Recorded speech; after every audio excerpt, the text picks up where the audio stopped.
দুষ্টু কোকিল গানে মিমি চক্রবর্তীর নাকি একটা এক্সট্রিম লেভেলের নুড সিন আছে।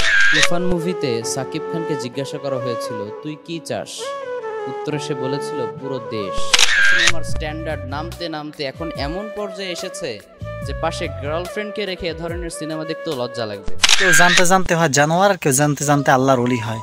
আমার পাশে দেখতে পাচ্ছেন উল্লুক্কা ফাটা হয়, এর চেয়ে আর বড় ফাটা আর কেউ হয় না। আমি মনে করি এর চেয়ে মুনাফিক বেঈমানরা অনেক ভালো আছে। কারণ হলো যে তারা ইসলামকে নিয়ে অপনিন্দা করে না এবং আল্লাহ রাসূল সাল্লাল্লাহু আলাইহি সাল্লাম সুন্নতি লেবাসকে অপমান করে না। এই উল্লুক্কা পাঠার দেশে কি কোনো আলেম ওলামা নাই? এই উল্লুক্কা পাঠার দেশে কি কোনো ভালো লোক নাই যারা একে ধরে তোলাইয়া দেবে? যেরকম পাঠারে তোলাই দিলে যেরকম খাসি হয়ে যায়, যেরকম নিজের যোগ্যতা হারায় ফেলে, সেরকম এই বদমাশকে দরকার ধরে তোলাইয়া দেওয়া, যাতে এরকম আর সমাজে কথা বলতে পারে না।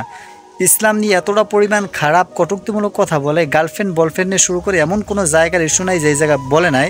এরকম খারাপ ফিল্ম যারা তৈরি করে তাদেরকে নিয়ে কথা বলছে। একটা কুলাঙ্গার, এই একটা ডাইরেক্ট কুলাঙ্গার। আল্লাহ রাসূল সাল্লাল্লাহু আলাইহি ওয়াসাল্লাম দাড়ি টুপি জুব্বাকে কত বড় অপমান করতেছে।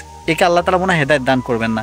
প্রিয় বন্ধুগণ, আপনি যদি এই ভিডিওটা যেখান থেকে দেখেন, অবশ্যই এই বদমাইশের জন্য প্রতিবাদমূলক দিয়ে একটি লাইন লিখে যাবেন। এর চেয়ে আর বদমাইশ কেউ হতে পারে না, যে দাড়ি টুপি সুন্নাত লেবাস লাগাইয়া বদমাশগিরি করতেছে।